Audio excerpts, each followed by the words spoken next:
Video में हमने बात किया था कि डीएलएड इंट्रांस एग्जाम 2025 का नोटिफिकेशन आउट हो गया है और उसके बारे में हम सारी योग्यता उसके सारे बातों का किया था कि कब से कब तक फॉर्म फिलअप है। इस वीडियो में हम बात करने वाले हैं कि आपका जो डीएलएड इंट्रांस एग्जामिनेशन की जो है तैयारी आपको कैसे करनी है जिससे कि आपको गवर्नमेंट कॉलेज आसानी से मिल जाए। तो किसी भी एग्जामिनेशन के प्रिपरेशन के लिए आपको जरूरी होता है कि आप उसके एग्जाम के पैटर्न को समझें और आप उसके एग्जाम के सिलेबस को समझें। क्योंकि आपको खुद पता होगा कि किसी भी एग्जाम की जब तक आप किसी मंजिल के लिए आप निकले घर से और उस मंजिल पर जाने का रास्ता ही आपको नहीं पता हो तो आप कैसे मंजिल तक पहुंचेंगे। तो वही एक सीढ़ी है कि आप किसी एग्जामिनेशन को क्रैक कैसे कर पाएंगे कम समय में भी, वो भी स्मार्ट स्टडी के साथ। उसके लिए पहले आपको जानना जरूरी होता है कि आपका सिलेबस कैसे है। तो इस वीडियो में हम डिटेल से चर्चा करने वाले हैं कि इस डीएलएड एंट्रेंस एग्जामिनेशन का सिलेबस क्या है और आपको इसको कैसे तैयारी करना है, सेल्फ स्टडी करना है या किसी बुक का सहारा लेना है या कोई कोर्स लेना है। डिटेल से इसमें चर्चा करेंगे। प्रयास रहेगा कि वीडियो का लेंथ छोटा हो तो आप वीडियो को अंत तक जरूर देखिएगा और इस वीडियो से रिगार्डिंग कोई भी अगर सजेशन देना चाहें तो आप जरूर सजेशन करिएगा। उसके बाद हम जब प्रिपरेशन इसकी वीडियो के बाद हम आपको प्रीवियस ईयर क्वेश्चन इस वीडियो में बात करने के बाद हम आपको उसका मेन मुद्दे पे आएंगे। तो जैसा कि आपको पता है कि डीएलएड एंट्रेंस एग्जाम 11 जनवरी से 22 जनवरी के बीच में फॉर्म अप्लाई होगा।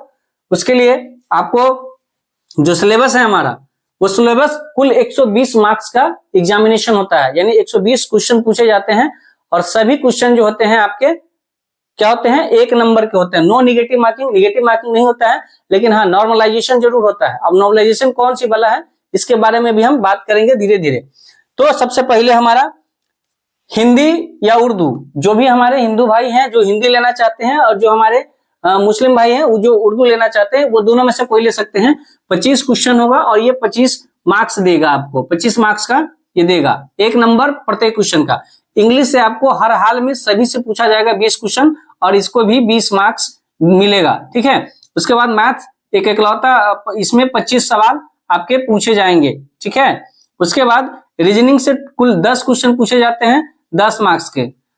उसके बाद हमारा अगला जो साइंस हो गया, साइंस से भी 20 क्वेश्चन और एसएसटी, यानी कुल मिला के इससे 40 मार्क्स पूछे जाते हैं 40 क्वेश्चन से। तो आप कुल मिला के देखेंगे तो आपको 120 क्वेश्चन दिखेगा जिसका 120 मार्क्स मिलेगा। और टाइमिंग की बात रहे तो टाइमिंग इतनी पर्याप्त मात्रा में दी जाती है कि आपको टाइमिंग की कमी नहीं होगी। 120 क्वेश्चन के लिए आपको 150 मिनट मिलेंगे। 150 मिनट कहने का मतलब कि 2.5 घंटा मिलेगा, ठीक है, जो कि मोर देन सफिशियंट है, ठीक है। तो अब बात रही कि इसमें कितने मार्क्स लाने पे आपको गवर्नमेंट कॉलेज मिल जाएंगे। तो देखिए लास्ट 2-3 सालों से देखा जा रहा है कि अगर आप इसका 50% भी मार्क्स ले आते हैं, सॉरी 120 का लाना है ना, अगर 70 प्लस मार्क्स आप ले आते हैं, खासकर ये जो वैकेंसी है वो लड़कियों के लिए काफी अच्छी है, इसमें लड़कियों का कटअप काफी कम जाता है। तो 70 प्लस अगर मार्क्स आप ले आते हैं या आप मान लीजिए कि 80 प्लस पे तो श्योर हो जाते हैं अगर मेल है तो, और फीमेल में अगर 70 प्लस मार्क्स ले आते हैं तो आपको ज्यादा चांस है कि आपके गवर्नमेंट कॉलेज मिल जाते हैं, ठीक है। उसके बाद प्राइवेट कॉलेज के लिए जो कैटेगरी होता है ना, कि जनरल को आपको क्या लाना पड़ता है, 40% मार्क्स लाना पड़ता है, यानी 48 नंबर लाना पड़ता है। ओबीसी को क्या लाना पड़ता है, शायद 36% मार्क्स लाना पड़ता है, ठीक है। तो इस तरीके से आप देख लीजिएगा, ये कटअप प्राइवेट कॉलेज के लिए है जो कि सबका अलग अलग दिया रहता है। तो अब बात आ रही है कि हमें डीएलएड एंट्रेंस एग्जाम की तैयारी करनी कैसे है, सेल्फ स्टडी करना है या किसी के कोर्स में इनरोल करना है। तो आप खुद अपने लॉजिक से बताइए, आप 10th या 12th जब दे रहे होते हैं और उस एग्जाम की तैयारी कर रहे होते हैं तो क्या आपका सिलेबस 2 महीने में पूरा हो जाता है या लास्ट में जो 2 महीने क्रैश कोर्स के रूप में किया जाता है, क्या वो क्रैश कोर्स और जो पूरे साल आपने चैप्टर वाइज पढ़ा है एक एक टॉपिक को, क्या उन दोनों में अंतर नहीं होता है। तो खासकर जो ये 12th बेस एग्जाम होता है तो आपको क्या लगता है कि सिर्फ 12th का ही पूछा जाएगा 10th का? आपने अभी तक जो भी अध्ययन किया है आप ये देख लीजिए, ये साइंस और एसएसटी का इतना बड़ा पार्ट है। साइंस में 3 पार्ट, फिजिक्स, केमिस्ट्री, बायोलॉजी। उसके बाद एसएसटी में इतिहास, भूगोल, है ना, उसके बाद राजनीति शास्त्र, अर्थशास्त्र, ये चारों। तो ये तो खुद अपने आप में ब्रह्मास्त्र है ना। इसमें अगर गोता लगाइएगा समुद्र है ये अकेले में। तो क्या आपको लगता है कि अगर 1.5 से 2 महीने का टाइम मिलेगा आपको डीएलएड के लिए, तो क्या इतनी बड़ी सिलेबस को आप किसी कोर्स के जरिए कर पाएंगे, या कोई कोर्स या कोई कोचिंग आपको इस तरह कोर्स करवा पाएगा? नहीं करवा पाएगा। तो सर अब आप नहीं करवा पाएगा तो तैयारी कैसे करेंगे? तो देखिए, तैयारी करने के लिए सबसे बेस्ट उपाय होता है कि आप मार्केट जाइए, एक बुक ले आइए। जो बुक होना चाहिए आपको प्रीवियस ईयर क्वेश्चन, यानी जो क्वेश्चन जिसको आप लोग क्वेश्चन बैंक के नाम से जानते हैं, यानी पिछले वर्षों में, यानी पिछले कई 2-3 वर्षों का, ज्यादा नहीं 2-3 वर्षों में कौन कौन से किस किस टाइप के क्वेश्चन और किस चैप्टर से कितने वेटेज के साथ किस चैप्टर से कितने सवाल आते हैं। अगर वो चीज आपको पकड़ में आ जाएंगी तो उस पर ज्यादा फोकस करना, क्योंकि हमें 120 में 120 नहीं लाना है। तैयारी हम लोग करेंगे मैक्सिमम मार्क्स की, लेकिन प्रयास रहेगा कि 80+ मार्क्स तो आराम से आ जाए। और 80+ मार्क्स का मतलब वो 70% मार्क्स, 12 सत्ते 84, तो आप समझ सकते हैं 65 to 70% अगर मार्क्स लाते हैं तो आपको गवर्नमेंट कॉलेज मिलने की मैक्सिमम चांस है। और उसके लिए आपको स्ट्रैटेजी बेस्ड तैयारी करनी पड़ेगी, है ना।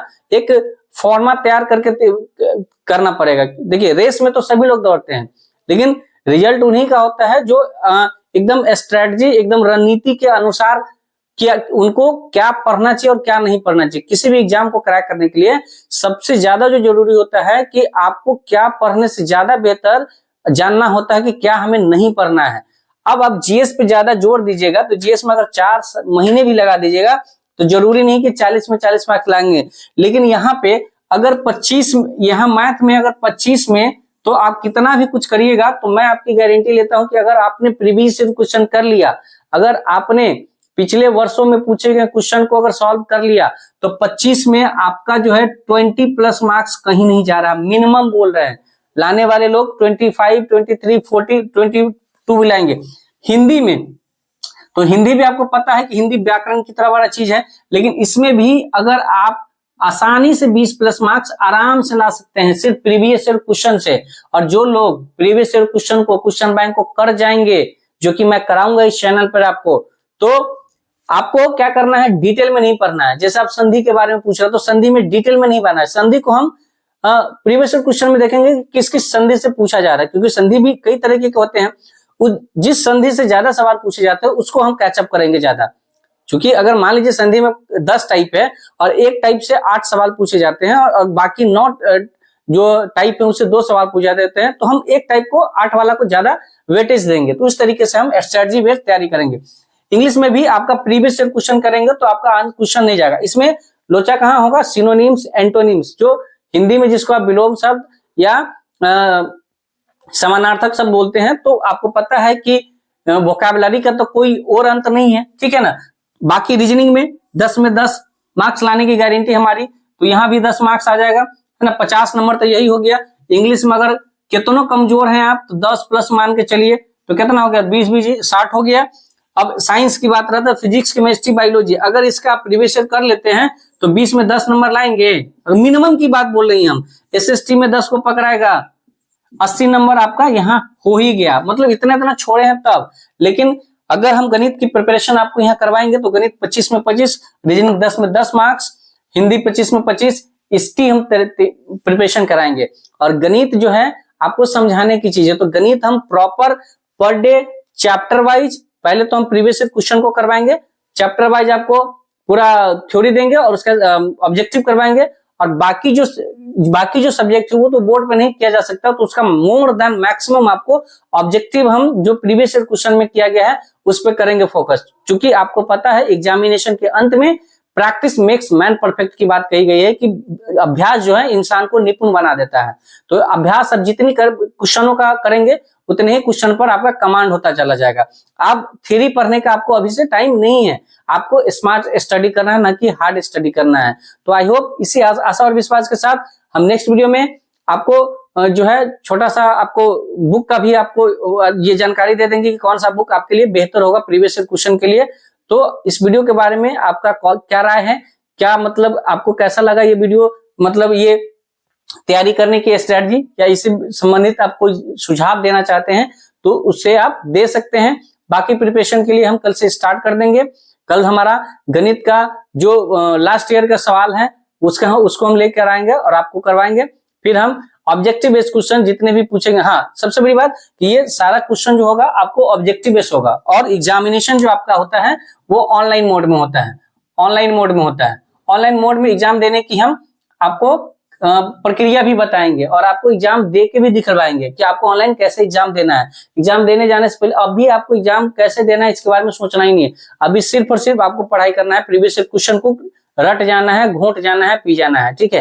प्रीवियस ईयर क्वेश्चन से बाहर नहीं आने वाला है, क्योंकि आपको पता होना चाहिए कि एग्जामिनेशन कई दिन में होते हैं और कई शिफ्ट में होते हैं। तो अगर एक शिफ्ट में 120 प्लस क्वेश्चन है, 120 क्वेश्चन है, अगर 2 शिफ्ट हो रहा है पर डी तो 240 शिफ्ट हुआ, और ऐसा अगर 10 दिन भी एग्जाम चल जाता है तो 2400 क्वेश्चन है। अब 2400 क्वेश्चन एक मिनिमम लेके चले हैं, अगर 2400 क्वेश्चन एक साल में पूछा गया है तो अगर 2-3 साल का क्वेश्चन आप कर लेते हैं तो 24 या 72 क्या लगता है आपको कि 7000 क्वेश्चन आप कर लेंगे तो इससे बाहर क्वेश्चन आ जाएगा? ऐसा पॉसिबल ही नहीं है। ये मैं अपने क्या बोलते हैं एक्सपीरियंस के साथ बोल रहा हूँ ना। जब एनालिसिस आप करेंगे, प्रीवियस क्वेश्चन को उल्टा के देखेंगे तो आपको समझ में आ जाएगा। देखिए जैसे गणित का सवाल है तो गणित में होगा क्या, जैसे आप प्रॉफिट लॉस से सवाल पूछेगा या नंबर सिस्टम से पूछेगा या द्विघात समीकरण से पूछेगा तो सवाल तो वही रहेगा, है ना, कॉन्सेप्ट वही रहेगा, उसमें डिजिट चेंज रहेगा यानी अंक चेंज रहेगा। उसी तरीके से अगर संधि के बारे में पूछेगा तो संधि का कॉन्सेप्ट तो नहीं बदल जाएगा, है ना, संधि का जितना टाइप उतना ही रहेगा, बस उसका जो आपको उदाहरण है कि उसका संधि विच्छेद करे या संधि इसका क्या होगा जोड़ने पर, तो बस उसका क्या बोलते हैं उसका क्वेश्चन अलग होगा, बाकी कॉन्सेप्ट आपका वही होगा। तो चलिए मिलते हैं हम नेक्स्ट वीडियो में आपके नेक्स्ट समस्या के साथ या नेक्स्ट आपके टॉपिक के साथ। प्रयास रहेगा मेरा कि कल का वीडियो जो है आपका गणित का एक वीडियो हम डाले प्रीवियस ईयर क्वेश्चन का, ताकि आपको भी पता चला कि प्रीवियस ईयर क्वेश्चन कैसे पूछे जाते हैं, और आप बिल्कुल भी घबराए नहीं। एग्जामिनेशन हम बिल्कुल से अच्छे से करेंगे और आपको कम समय में देखिएगा आपको गवर्नमेंट कॉलेज की आपको प्रिपरेशन करवाएंगे। मिलते हैं नेक्स्ट वीडियो में, तब तक के लिए आप स्वस्थ रहिए, मस्त रहिए और अपने काम में व्यस्त रहिए। यदि कोई सुझाव हो तो देना ना भूलिए। Thank you so much. जय हिंद।